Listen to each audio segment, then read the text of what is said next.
मंत्री राधाकृष्ण विखे पाटील सर आपल्यासोबत आहेत. पुण्यातलं जमीन व्यवहार प्रकरण जे आहे त्यावरती अजितदादांनी असं म्हटलंय की अधिकाऱ्यांनी त्यावेळी जे आहे ते सगळं हा जो सगळा प्रकार घडत होता तो उघड केला पाहिजे होता किंवा तेव्हा थांबवला पाहिजे होता. अधिकाऱ्यांवरती खापर अजितदादांनी फोडलेलं पाहायला मिळतं. अजितदादा काय म्हटले मला माहीत नाही, परंतु ह्या सगळ्या प्रकारे चौकशी तो व्यवहार रद्द करण्यात आलेला आहे. त्या चौकशी आदेश माननीय मुख्यमंत्री महोदयांनी दिलेले आहेत. एकदा अहवाल समोर येऊ देत ना, जे दोषी असतील त्यावर कारवाई होईल. तुम्ही जेव्हा महसूल मंत्री होतात तेव्हा हा व्यवहार जो आहे तो याच्यामध्ये काही स्पष्टता आली होती का किंवा तेव्हा काही घडलं होतं का?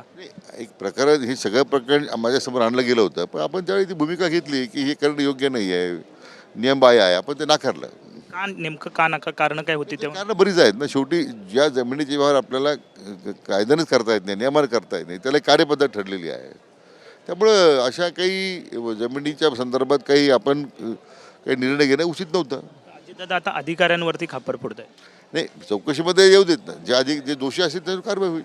दुसरा एक प्रश्न की विरोधी पक्ष नेता जो आहे तो नेमला गेला नाही, त्यामुळे सरकारला कुठेतरी लाज वाटली पाहिजे असं वक्तव्य संजय राऊतांनी केलं आहे. सरकारवरती खापर फोडतात. गेल्या अनेक अधिवेशनापासून विरोधी पक्ष नेता का नेमला जात नाही असं त्यांचं मत. संजय राऊतांनी खरं आता त्याची तब्येतीची काळजी घेतली पाहिजे. त्यांना शुभेच्छा आहेत. तिने आता मानसिक त्रास करून घेऊ नये, एवढीच माझी अपेक्षा त्याच्याकडून आहे. एक शेवटचा प्रश्न, हे अधिवेशन हिवाळी पाहिलं तर विरोधक कुठेतरी आक्रमक दिसताना पाहायला मिळत नाहीत. सत्ताधारी आमदारच आक्रमक दिसत आहेत. सुधीर भाऊ असतील किंवा इतर सगळे सत्ताधारी आमदार आक्रमक होते, पण तो विरोधक आक्रमक दिसत नाही. विरोधकांमध्ये समन्वय नाही, काय नेमकं? नाही, त्यांचे समन्वय कधीच नव्हता. सत्य लालसाने एकत्र आलेली लोक ज्यावेळी सत्ता गेली त्यावेळी आता विखरलेले आहेत. आणि त्यामुळे एकतर व्होट चोरीच्या सारखे आरोप करत करत लोक कंटाळलेले आहेत. त्याचा निकाल बिहारच्या निवडणुकीत जनतेनं दिलेला आहे. आता कुठलाच मुद्दा आता जो काही जनतेवर परिणाम करणार नाही आहे. शेवटी किती तुम्ही फेक नॅरेटिव्ह करणार आहात? तुमचं आता सगळे पितळ उघडं पडलेलं आहे. त्यामुळं सभागृहात ती स्थिती आहे ना. राष्ट्रवादी तुतारीचा कुठं तुतारी आहे किंवा काँग्रेस किंवा उबाटा यांचा समन्वयच नाही ना.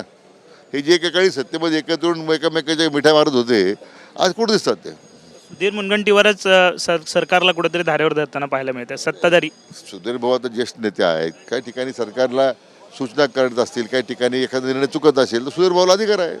धन्यवाद. साहजिकच आहे. मंत्री राधाकृष्ण विखे पाटील आपल्यासोबत होते. त्यांनी म्हटलेलं आहे की पुणे जमीन व्यवहार प्रकरण जे आहे त्याची चौकशी जी आहे ते पूर्ण होईल आणि त्यातनं हा सगळा प्रकार जो आहे तो समोर येईल. दोषी जे असतील त्यांच्यावरती कारवाई होईल. परंतु जेव्हा मी महसूल मंत्री होते तेव्हा हा संपूर्ण व्यवहाराचा प्रकार जो आहे तो सुद्धा माझ्या वेळी आलेला होता.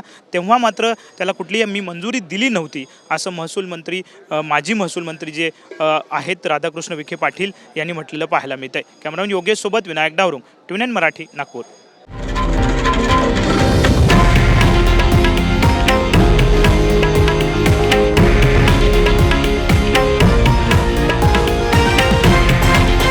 हे आहे देशातील नंबर 1 न्यूज नेटवर्क आणि आपण पाहत आहात TV9 मराठी, एकमेव.